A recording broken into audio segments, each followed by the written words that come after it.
आज की हमारी ये जो चर्चा है वो निवेश के बारे में है, लेकिन किसी खास स्टॉक, बॉन्ड या बाजार के ट्रेंड के बारे में नहीं।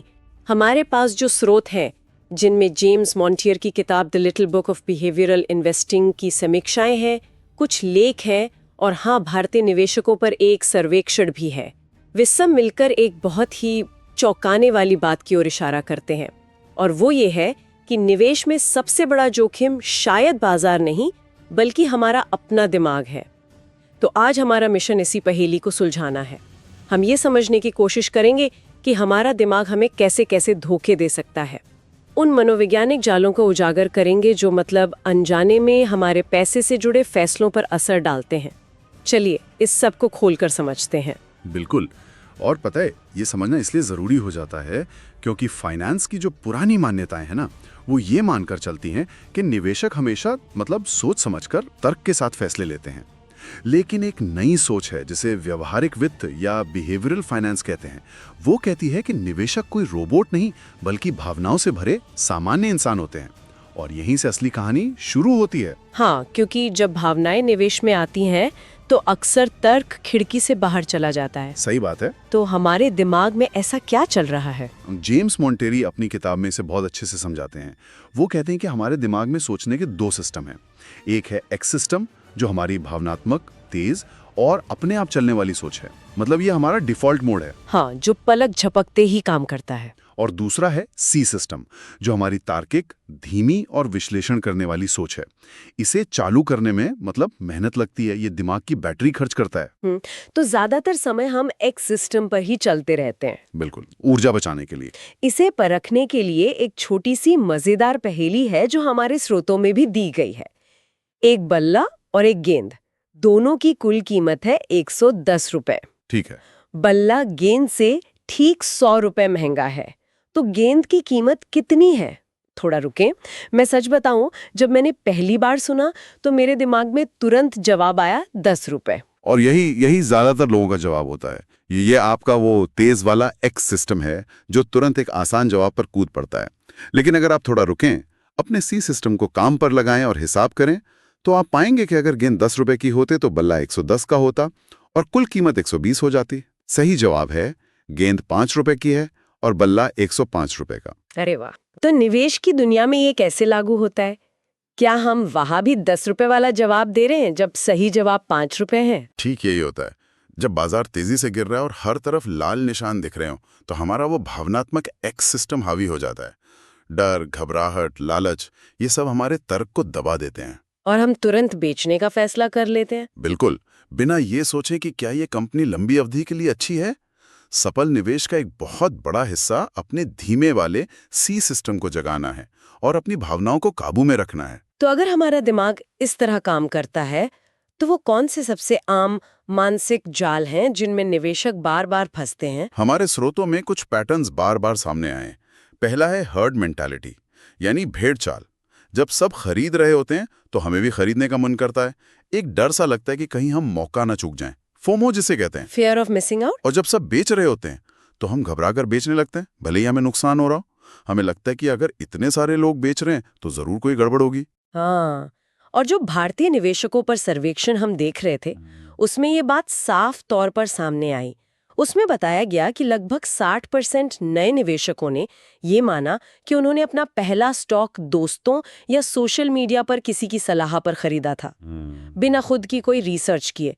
ये तो क्लासिक भेड़चाल है। बिल्कुल। हमने गेम स्टॉप और मीम स्टॉक्स में देखा, और भारतीय संदर्भ में देखें तो कुछ आईपीओस के आसपास जो उन्माद होता है, जैसे पेटीएम का आईपीओ, वहां भी यही पैटर्न था। सही बात है। लोग कंपनी के बिजनेस को समझने के बजाय बस भीड़ के पीछे भाग रहे थे। और इसके पीछे का मनोविज्ञान बहुत गहरा है। इंसान हजारों सालों से झुंड में रहकर ही सुरक्षित महसूस करता आया है ना। अकेले रह जाना खतरे का संकेत होता था। यही सोच आज भी हमारे दिमाग में है। लेकिन बाजार आराम को नहीं बल्कि तर्कसंगत और स्वतंत्र फैसलों को इनाम देता है। तो भेड़चोल की वजह से लोग गलत समय पर घुसते हैं और निकलते हैं।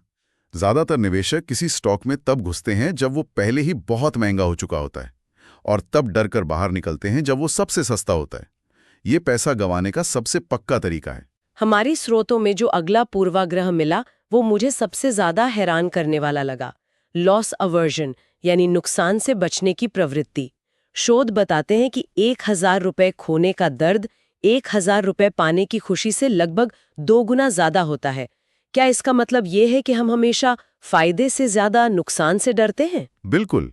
हमारा दिमाग नुकसान को लेकर बहुत ज्यादा संवेदनशील है और निवेश में ये डर एक बहुत बड़ी गलती करवाता है, जिसे डिस्पोजिशन इफेक्ट कहते हैं। डर के मारे हम अपने नुकसान वाले निवेशों को सालों तक पकड़े रहते हैं, इस उम्मीद में कि कभी तो ये वापस ऊपर आएगा। हम उस नुकसान को हकीकत में बदलना नहीं चाहते क्योंकि वो बहुत दर्द देता है। सही पकड़ा। मतलब हम कागज पर दिख रहे नुकसान के साथ जी सकते हैं, लेकिन उसे बेचकर पक्का करने की हिम्मत नहीं होती। अच्छा। और इसका दूसरा पहलू और भी खतरनाक है। हम अपने मुनाफे वाले निवेशों को बहुत जल्दी बेच देते हैं। जैसे ही कोई स्टॉक 15-20% ऊपर जाता है, हमें डर लगने लगता है कि कहीं ये मुनाफा चला ना जाए। और हम उसे बेचकर छोटा सा मुनाफा घर ले आते हैं। नतीजा ये होता है कि हमारे पोर्टफोलियो में खराब स्टॉक्स जमा होते जाते हैं और अच्छे स्टॉक्स हम जल्दी निकाल देते हैं। बिल्कुल। ये बगीचे से फूल तोड़कर और खरपतवार को पानी देने जैसा है। और तीसरा बड़ा जाल है कंफर्मेशन बायस। इसका मतलब है सिर्फ वो जानकारी ढूंढने की आदत जो हमारी पहले से बनी हुई सोच से मेल खाती हो, है ना? हाँ, अगर हमने मान लिया कि कोई स्टॉक अगला मल्टी बैगर है, तो हम बस उसकी तारीफ ही सुनना चाहते हैं। हम उन YouTube वीडियोस को देखेंगे जो कहते हैं कि ये स्टॉक चांद पर जाएगा, उन रिपोर्ट्स को पढ़ेंगे जो इसका टारगेट प्राइस बढ़ा रही हैं, और अगर कोई उस स्टॉक की आलोचना करता है तो हम सोचेंगे कि इसे कुछ नहीं पता। इससे तो बहुत ज्यादा आत्मविश्वास यानी ओवर कॉन्फिडेंस पैदा हो जाता होगा। यही इसका सबसे बड़ा खतरा है। हमें लगने लगता है कि हम कभी गलत हो ही नहीं सकते। इसका एक शानदार तोड़ वॉरेन बफेट के पसंदीदा निवेशक ब्रूस बर्कोविट्स का तरीका है। जब वो किसी कंपनी में निवेश करने के बारे में सोचते हैं, तो वो ऐसी जानकारी खोजते हैं जो उस कंपनी को बर्बाद कर दे। अच्छा, मतलब वो जानबूझकर ये साबित करने की कोशिश करते हैं कि उनका निवेश का विचार गलत क्यों है। बिल्कुल। वो खुद अपने विचार के सबसे बड़े आलोचक बन जाते हैं। ऐसा करने के लिए बहुत हिम्मत और अनुशासन चाहिए। ये सब समझना तो ठीक है, लेकिन सवाल ये है कि हम करें क्या? अगर हमारा दिमाग ही हमारा दुश्मन बनने को तैयार बैठा है, तो इससे लड़ने के लिए हथियार क्या हैं? अच्छी बात यह है कि हमारे स्रोतों में एक बहुत ही सरल लेकिन शक्तिशाली विचार सामने आता है। Boring is beautiful. उबाऊ होना ही सुंदर है। ये सुनने में थोड़ा अजीब लग सकता है, क्योंकि हमें लगता है कि पैसा बनाने के लिए कुछ रोमांचक करना होगा। लेकिन सच तो ये है कि सफल निवेश अक्सर बहुत उबाऊ होता है। ये कोई रातों रात अमीर बनने की स्कीम नहीं है, बल्कि लंबी अवधि का धैर्य और अनुशासन वाला काम है। हाँ। मतलब ये मीम स्टॉक्स और स्पैक्स के रोमांच के बजाय इंडेक्स फंड, कम लागत वाले ETFs और सालों से टिकी हुई ब्लू चिप कंपनियों के बारे में है। इन उबाऊ विकल्पों के बारे में कोई बढ़िया कहानियां नहीं सुनाता, पर शायद यही काम करते हैं। हाँ, मोटे तौर पर यह सही है। एक उबाऊ अनुशासित योजना बनाना बेहद जरूरी है। लेकिन मैं इसमें एक बात जोड़ना चाहूंगा। उबाऊ का मतलब खरीद कर भूल जाओ नहीं है। आपको अपनी उबाऊ रणनीति की भी समय समय पर समीक्षा करनी पड़ती है।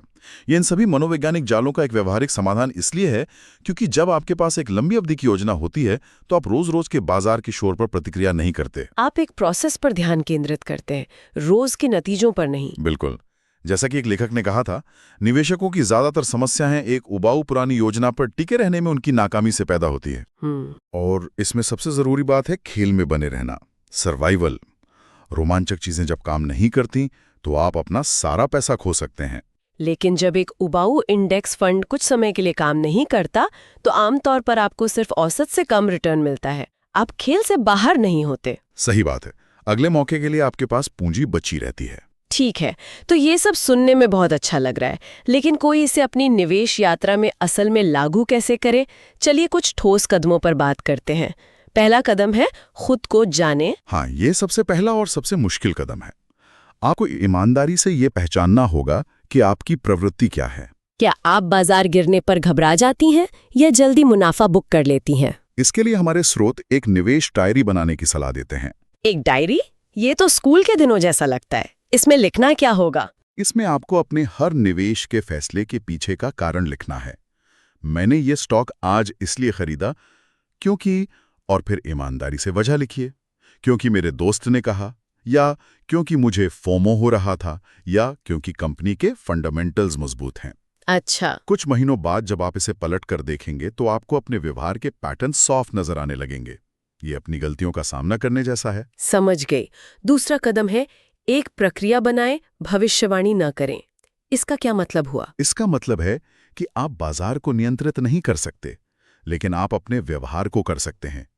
भावनाओं में बहकर फैसले लेने से बचने का सबसे अच्छा तरीका है कि नियम पहले से बना लिए जाएं। इसे प्री कमिटमेंट कहते हैं। कोई उदाहरण दे सकते हैं? जरूर। मान लीजिए आप एक स्टॉक खरीदने जा रही हैं।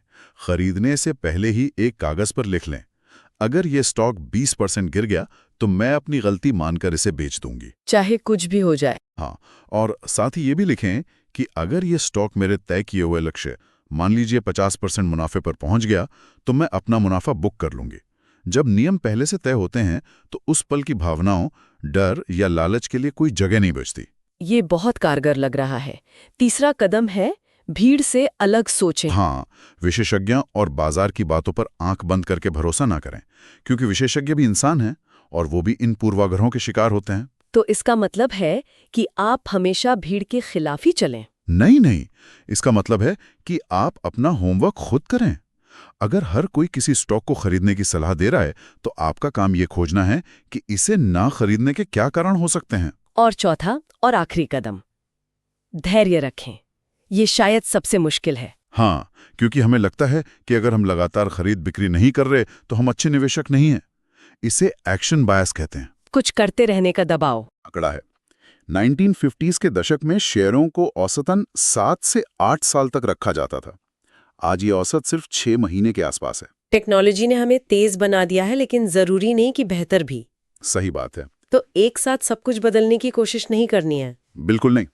जैसा कि मोंटियर सलाह देते हैं, ये भारी पड़ सकता है। बस 1 या 2 व्यावहारिक पहलुओं को सुधारने पर ध्यान केंद्रित करें। शायद इस